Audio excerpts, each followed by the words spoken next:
Super NES Ultimate Modern Version, yeah! Oh, there was no background music. Oh, let's go! Hey, welcome back to the channel. It's awesome that you're tuning in. In today's video we're going to be doing a chit-chat about the Super Nintendo, the Nintendo Classic Mini. So this is a product I found online, and what's so special, this thing can actually play, I want to say everything, but it can play a lot.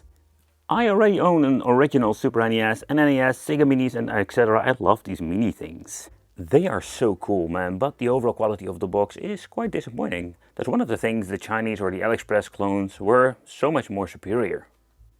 So I need to be careful, not by opening up and not sliding it too much, because these edges are really bad already. I asked the seller for a good box, just purpose to, like for the collecting and unboxing. But you know, let's take a close look what he actually did with this machine.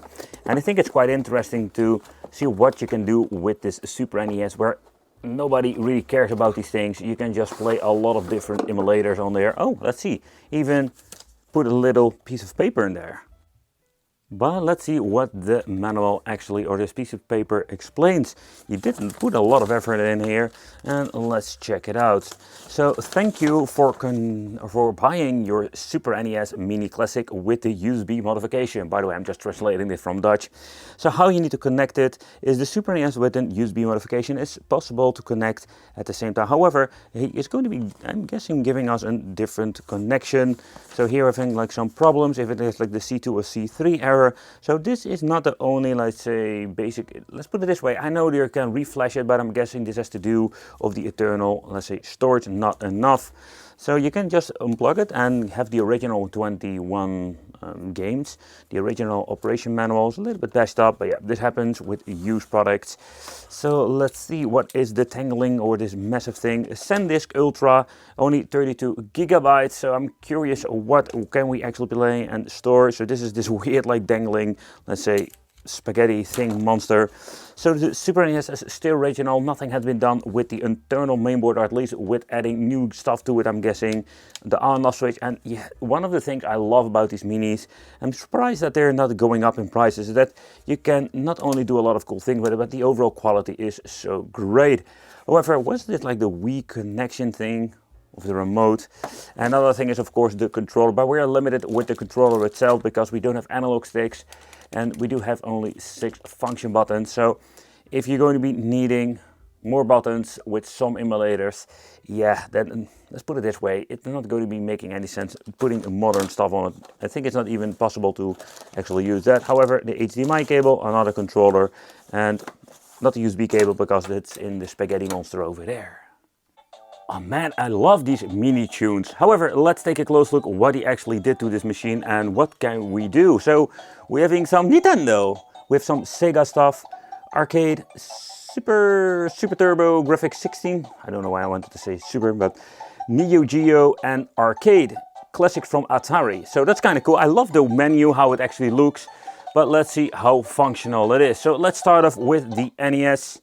So then I'm guessing it's going to be loading up the NES list. And whoa, in here we're having not only the NES, we're having the Game Boy Classic, Advance, Game Boy Color and 64. What? And then having the NES and the Super NES. So I think this is one of those systems I would say, it's going to be running not great, but we're going to be checking it out. Let's see what we can do more. I love this back button over there. So we're having Sega. In the Sega list we have the Sega 32X. I love these tiny icons. Game Gear.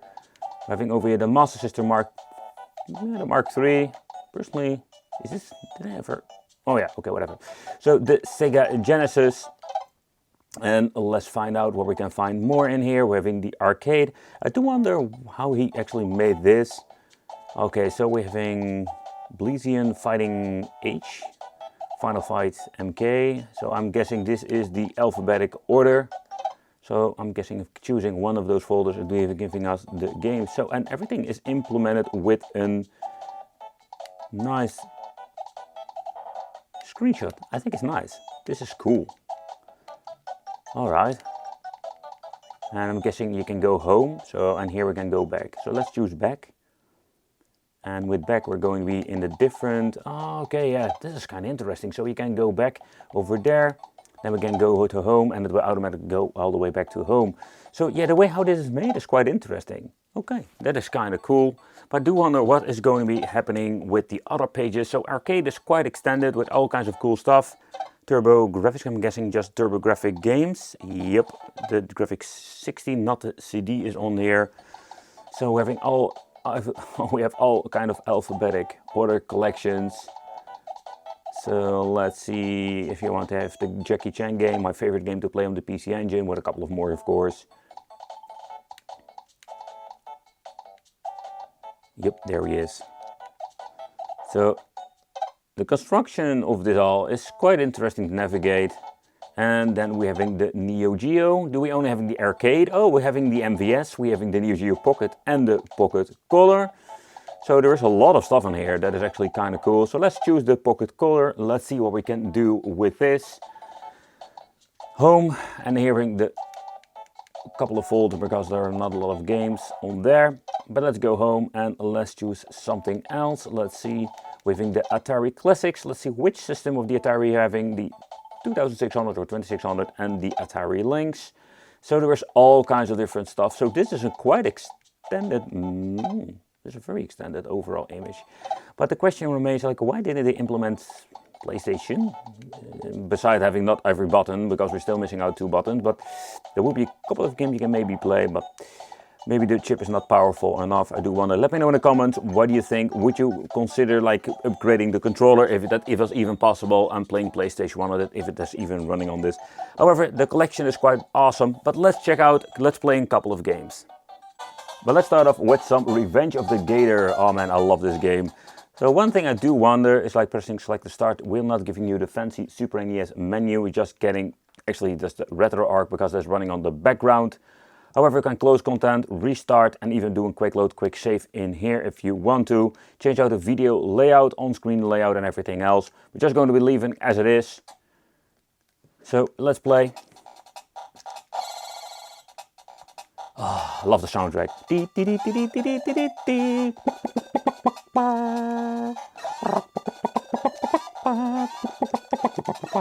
But the emulation performance is just great with these things. Let's be honest, Game Boy can be played on your basic phone now. I've been playing this on my Pocket Analog. Man, that sound is absolutely crazy. But one thing's a fact, I do suck at this game. That's seriously like... But I was wrong about one thing. So when I went out of the system or the game itself, we still had the option to make an save. So that is cool. So we have like this option to make multiple saves, I'm guessing. So yeah, kind of cool that we can just make a quick load, quick save, like the original system. Okay, so let's move to the Game Boy Advance with this. Sonic Adventure is such a cool game, where I personally love the first version of it. The second and the third are okay. Or it's just me, that's just like such a big fan of the Sonic 3 and Knuckles from the Sega Genesis, that I really have problems adjusting to the freaking new games. However, this two-dimensional game is quite good. And the same can we say about the overall emulation. Woo! Oh. But what we can also do is pressing the reset button over here. And in this option we're having just a very quick way to go to the main menu and doing save over here and continue if I want to.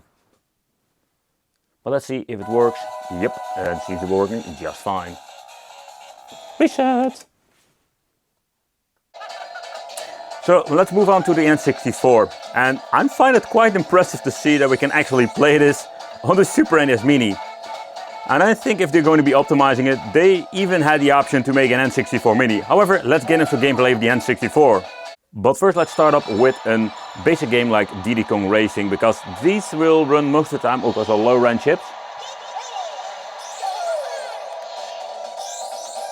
We of course have only the D-pad, but let's see where everything has been mapped. Okay, so I can switch there. So overall controls are quite good, and where I did notice a minor hiccup here and there, the overall emulation performance of some launch games are quite good. So this is quite surprising how good it actually works out. Let's see if we can also make a quick load, quick save. Ooh, no. No, that part seems not to be working like it should be. There's a little bit of a downside. But of course, let's do the Cruise in the USA test. So N64, if you just want to play dedicated to N64 and emulation, I think the best way is actually having a basic PC with Battlesera. You can see that it struggles, so it's going to be a hit or miss. And it's a little bit of a downside, he didn't check out the Cruise in the USA. Cruise in the USA, GoldenEye, really the more demanding games, you know, they will not work at all or have a lot of stuttering like this particular game. Quite unfortunate. So what we can do is reset with the quick save. That doesn't work, even doesn't matter because this game doesn't work at all. But let's say you're going to be getting into Cruising the World. This is going to be slightly different. Wow. Okay, so I've been seeing a lot of horrible emulation, but most of the time Cruising the World isn't a game that should be possible to play on here. But where it's slightly better, it's still the same shenanigans with stuttering. So N64 is a system that is just way too demanding. I found it also interesting that he implemented this, but this is not the way. You know what's kind of funny? This is actually the way how the Chinese roll most of the time, where they just like saying PlayStation Portable and all kinds of weird stuff runs on it, but in the end, it doesn't. And this is the same case over here. Absolutely unforgivable. Blah. And yeah, it's backwards compatible with the NES. And let's play a little bit of an Adventure Island. I do wonder if they implemented turbo buttons. Oh yeah, he did. Did you know there was also one with Sonic implemented? That is kind of cool. Oh, can't reach it. Can't reach the bananas. But I'll say emulation performance is perfect with no weird, let's say, screen tearing. But yeah, let's see if we can make a quick load, quick save with this. Yeah, okay, that seems to be working just fine. Okay, that's cool.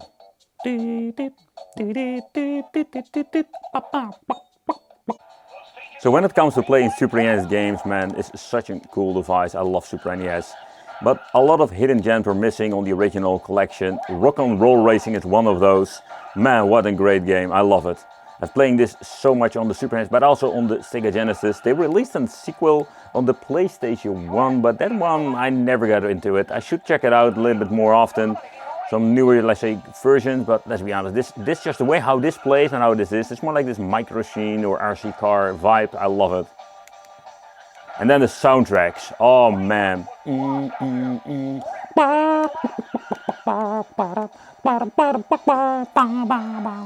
Come on, it's just amazing.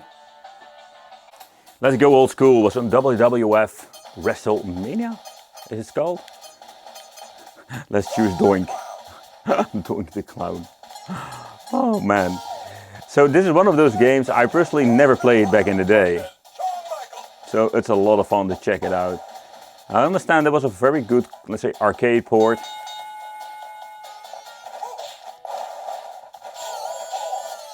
Just kick him in the balls. Crazy moves.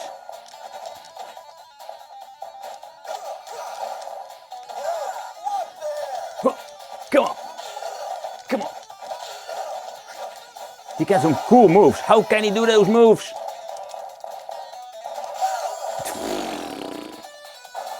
Sega Game Gear. Man, oh man. So that's one of those systems I've enjoyed a lot when I was a child. Never owned like Sonic 2 and 1. I had the Sonic Chaos, one of those, in my opinion, better versions.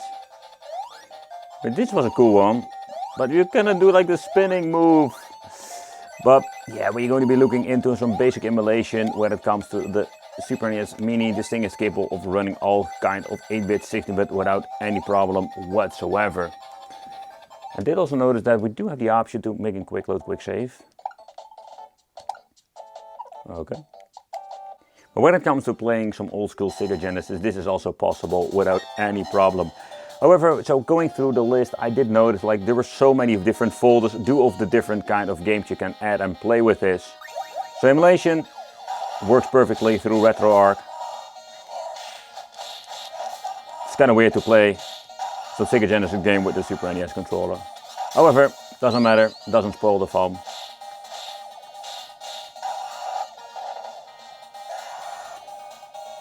And also here we can make a quick load, quick save. Yep, we can. Oh, okay, we can even do a rewind of some kind. Okay, that's cool. That's something I completely forgot to test out. So when it comes to the option, and in particular when it comes to the 8-bit stuff, I did notice you can just save it over here. But the function doesn't work with the N64 and a couple of other systems I've noticed. But how does the Mortal Kombat game run on this? I did notice some weird thing going on with the audio, that crackling noise, so that is quite unfortunate.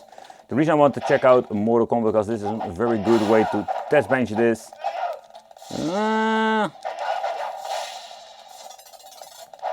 I do find the game running not like perfect, that I'm normally used to. It's cool that it's actually here, that we can just play that. Woo. Oh yeah, and also here we can actually make a quick load, quick save point, like the original. So that is awesome. So when it comes to playing these arcade games, let's try out another one to see what we can actually do. Let's boot up some Gunbird and see how this actually works out, because I found it a little disappointing of the Mortal Kombat game. Gunbird is of course a shmup with a completely different resolution when it comes to this, so we're having a massive black bar left or right. But this emulation seems to be running just fine, so I think it's just a particular game, maybe not set up right, or is just pushing this device to the limit.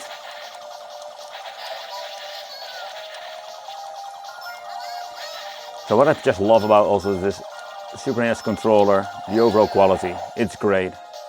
Okay, so what's kind of cool, we can even toggle through, let's say, the gamepad 1 turbo function on and off with both buttons. So that is an interesting feature. So let's toggle it off, because of the jumping is going to be very strangely. But also here we have some very cool games that we can play. Let's shut it down, because we cannot do this Kamehameha. Oh crap. Woo. So this is absolutely a very cool game to check out. The Jackie Chan game has been ported to all kinds of devices. I think also the NES has been a very cool port. But I don't know if there is actually an arcade game of this. But beside that, this is such a fun game, and I'm very glad that they implemented also here the quick load, quick save, because this is absolutely a game that we're going to be needing that for sure. Moving to one of my favorite arcade systems with the Neo Geo. So I already noticed this D-pad is great for fighting games. So I'm very happy that they implemented this on the SNES Mini Pocket. Because oh man, I have never played on, let's say, in Super NES controller with this particular game, but it's an absolutely pleasant experience.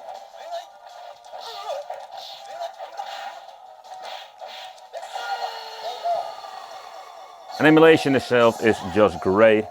Let's make a quick load, quick save over there, and yep, also hit this is possible. Yeah. Atari system I have never had something of a connection with, because it was for my time. So Admir or Admir, what kind of a name it actually was. So when it comes to this particular game, yeah, we can just play it without any problem whatsoever. Oh crap, it's coming for me. Oh, I messed up already. So what is quite interesting, if you're going to be powering the device off and on, it actually showcases the less stuff they have actually been playing, or at least for now. So another interesting feature, or like it's an interesting thing, if you're going to be powering on a game, then on off switch doesn't do anything. So what you need to do is go out of the game, and then we can shut down the system. The Super NES Mini is a very cool device. If you have one laying around, you can do some really cool stuff with it. Stuff that we also can do with a very basic game box from China, for example. But in the end, when you're looking at the quality of this product, it's absolutely superior to every game box from China I've been looking into. Particularly when you're looking at the controller, I've been really enjoying myself. For example, if you just want to play some fighting games, shmups, you name it, this thing is awesome. So let me know in the comments, what do you think of the SNES Mini? And it would be great if you subscribe. So hit the little bell and for more wicked content, and we'll see you in the next video.